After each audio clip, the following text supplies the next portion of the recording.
From Uganda's warm hills to the icy tracks of the Winter Paralympics, one man shattered every expectation. He became known as Africa's ice warrior. His name is Tofiri Kibuka, and against all odds, he proved that terrain, disability, even exile, are no barriers for greatness. Before we go deeper, take a moment to like this video, share it with someone whose spirit needs lifting, and subscribe for more stories where human will outshines every obstacle. Uganda, a land of sunlit valleys, rain-fed hills, and the shimmering edges of Lake Victoria. A place where snow was a distant concept. Winter sport, almost unthinkable. Yet amid this tropical world, a boy named Tofiri emerged. Born in 1947 in Buganda, he thrived in running, in schoolyard races, in the rhythm of movement. Then destiny shifted.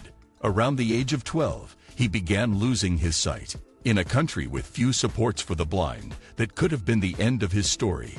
For Tofiri, it was only the beginning. Losing vision sharpened his other senses. It deepened his will. By 1969, he did something extraordinary. Climbing Mount Kilimanjaro. Blind, determined, and successful, he became one of the first blind men to stand on Africa's highest peak. That climb caught international attention. Soon, he was invited to a sports camp in Norway. Norway meant cold, snow, exile. But it also meant opportunity. Uganda was in political unrest. He stayed. Now picture it. A Ugandan man, sight gone, standing in Norway's deep winter. Snow underfoot, cold biting his face, and he decides, I will ski.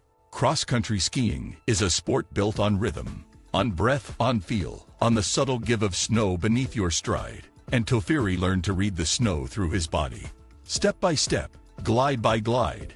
In 1976, in Örnsköldsvik, Sweden, he became Africa's first Winter Paralympian. Not just Uganda's first, Africa's first. 10 kilometers, 15 kilometers. He did not medal, but he made history. In 1980, he returned in Oslo, Norway. Again, the only African on the track.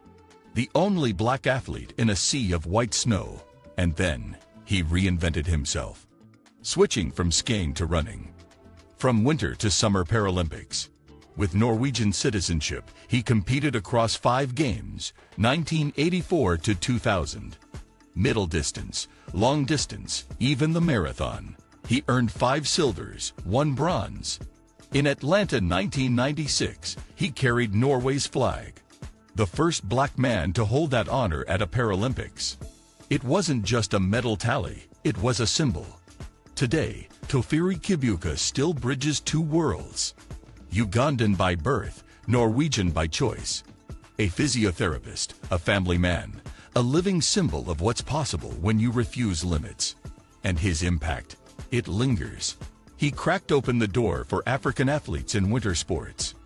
Kenya, South Africa, Ghana, Nigeria, nations now exploring icy frontiers that once felt unreachable. All because one blind man from Uganda decided snow could not stop him. Here's the thing. Greatness doesn't always look like standing on a podium with gold around your neck. Sometimes, greatness looks like showing up where no one expects you to be.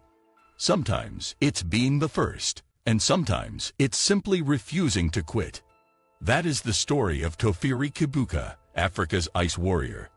Proof that courage can rewrite the map. So if his story stirred something in you, share it. Subscribe for more voices like his, because when someone dares to dream beyond every limitation, the whole world pays attention.